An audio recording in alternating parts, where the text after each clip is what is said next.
Bismillahirrahmanirrahim. Hamidalillahi tabaraka wa ta'ala wa musalliyan ala rasulillah sallallahu alaihi wasallam.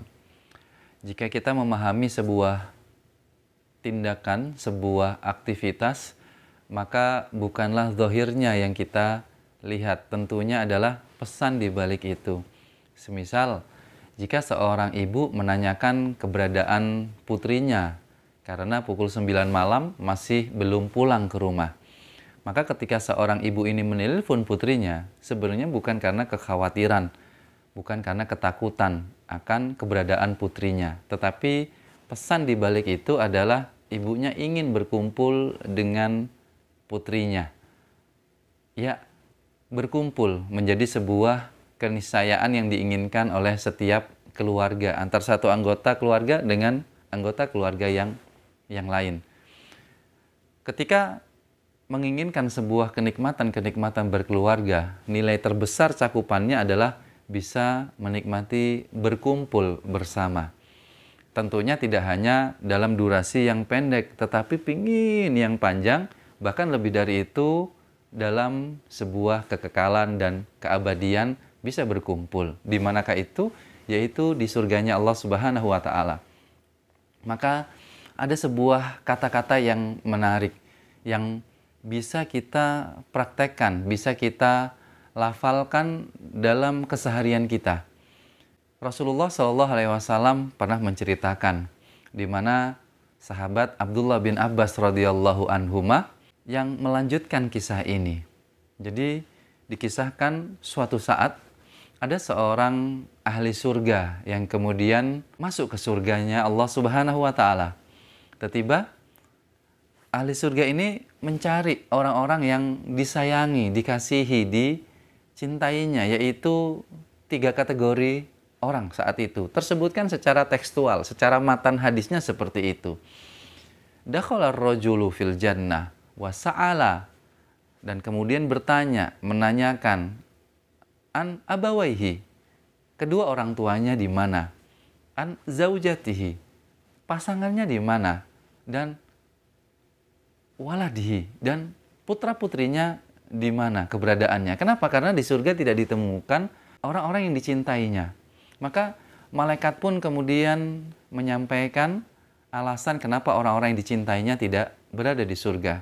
Innahum lam yablughu darajataka. Sesungguhnya orang-orang yang kamu cari itu tidak sampai derajatnya sebagaimana derajat engkau di surga. Mereka masih di bawah. Maka kesedihan itu muncul. Apa yang terjadi? Tiba-tiba terucap sebuah kalimat yang dahsyat sekali, dan kalimat ini bisa kita tiru, bisa kita lafalkan dalam keseharian kita. Maka ahli surga ini berucap, Ya Rabbi, qad amiltu li walahum.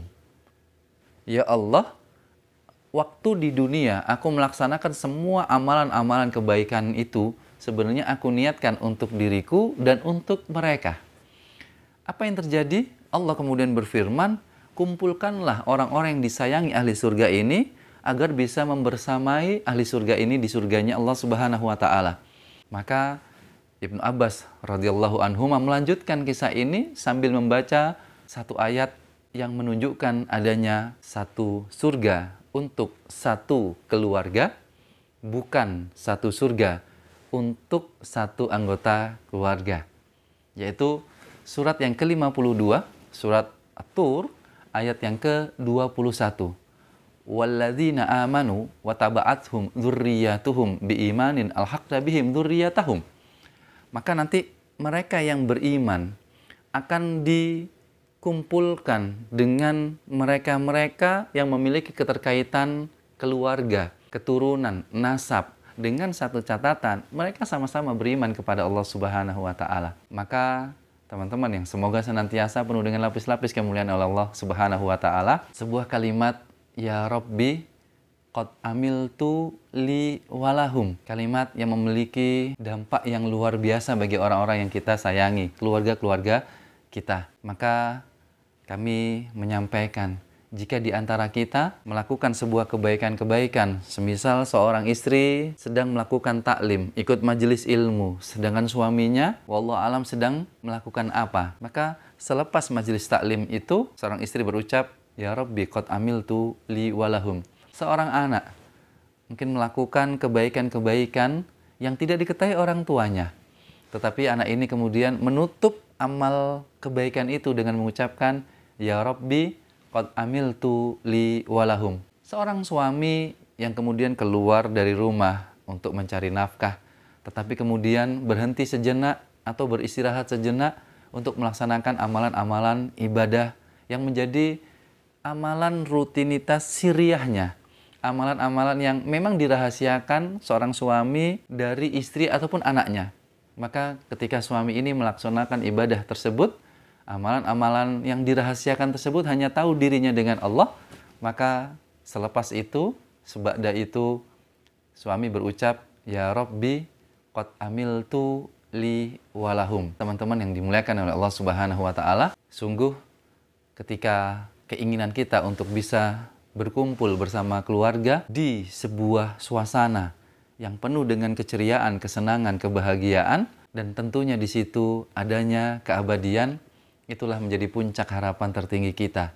Nantinya bisa berkumpul, tidak hanya di dunia ini, nanti insya Allah di surganya Allah Subhanahu wa Ta'ala. Ketahuilah kalimat yang tadi, yang diriwayatkan Imam At-Tabrani ini, sungguh memberikan sebuah semangat bagi kita, agar kita bisa menikmati kenikmatan keluarga, tidak hanya di dunia. Maka menjadi sebuah pertanyaan, jika Allah sudah menyiapkan kita satu surga untuk satu keluarga, dan kita membutuhkan surga tersebut, kita menginginkan surga tersebut, kita punya potensi, punya kesempatan, punya daya dan upaya untuk melaksanakan itu, untuk menikmati itu, menuju ke surganya Allah.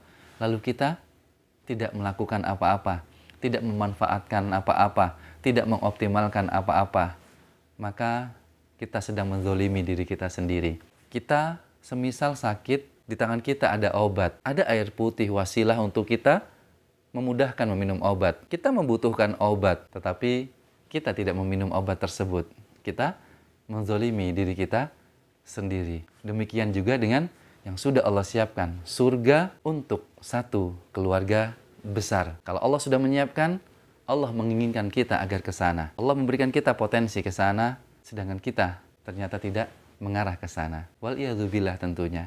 Semoga Allah pertemukan, semoga Allah kumpulkan, semoga Allah jadikan kita berkeluarga tidak hanya di dunia, insya Allah, fil jannatil firdausil a'la, insya Allah.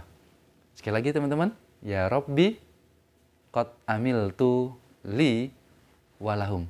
Ucapkanlah kalimat itu. Bitaufikillah teman-teman. Wassalamualaikum warahmatullahi wabarakatuh.